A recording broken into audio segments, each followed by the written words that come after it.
القيامة هي حاجة مهمة جدًا في المسيحية، لأن هي باختصار أساس المسيحية أصلًا، بس القيامة من الحاجات السهلة اللي ممكن تتشك فيها أو يبقى فيها تساؤلات كده، ومن أبسط الأمثلة أو من الأسباب اللي بتخلّي الناس تشُك أو حتى لو جالك سؤال بيبقى ده المدخل ليه، إن أنت أصلًا ما شُفتش القيامة، القيامة كانت من حوالي مثلًا 2000 سنة والّا حاجة، فأنت إيش ضمنك إن الموضوع ده حقيقي أصلًا؟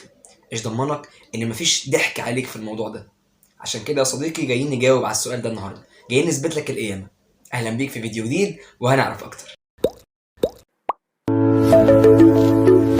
بس قبل ما نبدأ كده إحنا كمسيحيين بنؤمن بالقيامة وما ينفعش ما نؤمنش بيها، يعني مش شرط كمان نكون ما شفناهاش، لأن زي ما سيد المسيح قال لتوما: لأنك رأيتني يا توما آمنت، طوبى للذين آمنوا ولم يروا. ودي هنلاقيها في يوحنا 20:29. بس سؤال برضو أكيد بيطرح نفسه دلوقتي، يعني أنا عشان مسيحي بؤمن بالقيامة، طب افرض عايز أفهم، يعني ما أفهمش.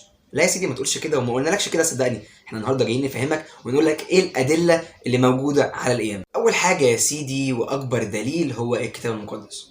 الكتاب المقدس الاناجيل الاربعه او الاربع بشاير شهدوا عن القيامه، يعني مثلا متى 28 ومرقس 16 ولوقا 24 ويوحنا 20.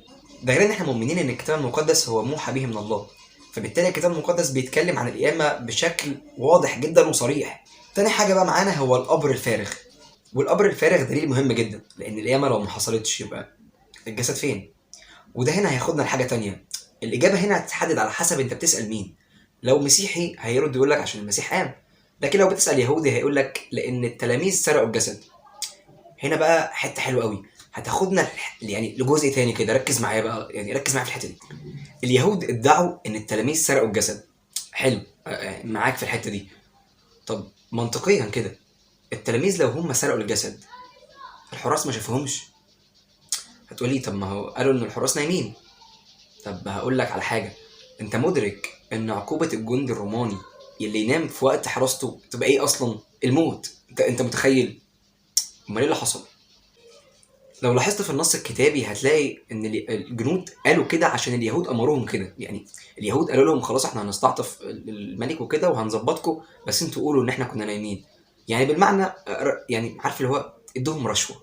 اه بالظبط كده. تعال اقول لك منين في الكتاب المقدس. فاجتمعوا مع الشيوخ وتشاوروا واعطوا العسكر فضه كثيره قائلين: قولوا ان تلاميذه اتوا ليلا وسرقوه ونحن نيام، واذ سمع ذلك عند الوالي فنحن نستعطفه ونجعلكم مطمئنين. يعني هنا العساكر ما كانوش نايمين. طب ولنفرض يا سيدي انهم نايمين، ماشي، بالمنطق برضو كده ناموا كلهم مره واحده، يعني ما عملوش اللي هو شفتات مثلا، ناس نامت وناس صاحيه، عشان برضو ده حدث كبير، والشخصيه اللي محطوطه في القبر مش اي شخصيه، مش شخصيه عاديه يعني. طب ولنفرض برضو يا سيدي انهم كانوا نايمين كلهم مره واحده، يعني عارف اللي هو مش عارف اعمل لك ايه تاني اكتر من كده، انا عمال اخدك اقول لك طب تعالى ولنفرض برضو مع بعض. افرض انهم نايمين مره واحده كلهم، يعني وما صحيوش على صوت التلاميذ وما بياخدوا الجسد، وبعدين كان في حجر كبير جدا على القبر، لما اتدحرج ما سمعوش صوته حتى، يعني لازم التلاميذ يدحرجوه عشان ياخدوا الجسد، فبالتالي منطقيا يعني انا دحرجت حجر اكيد هيسمعوني، يعني مش معقول هم شاربين منوم ولا ايه؟ يعني مش بالمنطق خالص. بص بقى عشان يعني انا كده هاجي معاك قوي، ولنفرض برضو ان نومهم تقيل يا سيدي، اهو يلا بص حاجه من عندنا اهو، نوم الحراس تقيل وما سمعوش التلاميذ وهم بيزقوا الحجر وبياخدوا الجسد. في حته تاني كده بقى خد بالك منها قوي، هل التلاميذ ما قدروش ياخدوا الجسد والاكفان مع بعض؟ يعني اشمعنى سابوا الاكفان؟ هم كانوا يعني انا داخل متوتر، داخل اسرق حاجه فمتوتر، فالمفروض اخد بالموجود، يعني اخد بالكفن اللي عليه، مش لسه هشيل الكفن من على الجسد وهرتبه والمنديل اللي هطبقه واحطه وامشي، يعني انا بسرق حضرتك، يعني انا بسرق مش جاي الضيف. فاللي هو منطقيا لا مستحيل. وبعدين التلاميذ نفسهم اللي سابوا سيد المسيح في الاول ساعه الصلب وخافوا وهربوا وحتى كانوا مجتمعين في العليه وكانوا خايفين هيروحوا او يجي لهم الجرأة في لحظه يسرقوا الجسد، يعني فكر وشغل ده. صعبه برضه، صعبه جدا.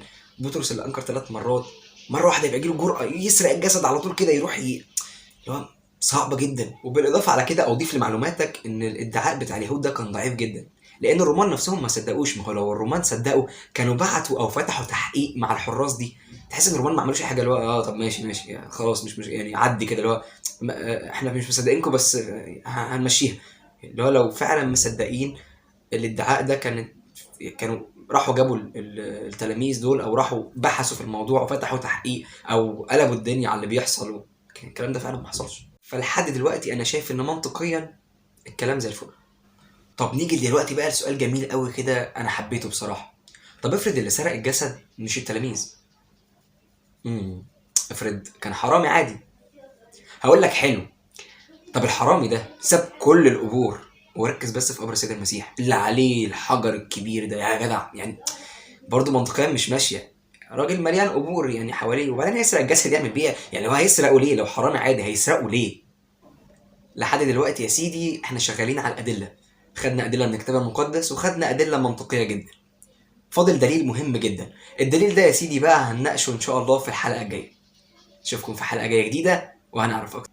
قبل ما تقفل صح، ما تنساش ان الكتاب اللي شغالين منه او الكتب اللي هنشتغل بيها في مواضيع الحلقات كلها فنعرف اكتر موجوده في المكتبه بتاعتنا ان شاء الله. هنسيب لكم لينك المكتبه في الديسكربشن تحت لو انت في اليوتيوب، او لو على الفيسبوك ممكن نسيب لكم اللينك في البوست بتاع الفيسبوك اللي هتلاقوه فوق هنا. هتلاقوه فوق هنا. شكرا ليكم واشوفكم في حلقه جايه جديده وهنعرف اكتر.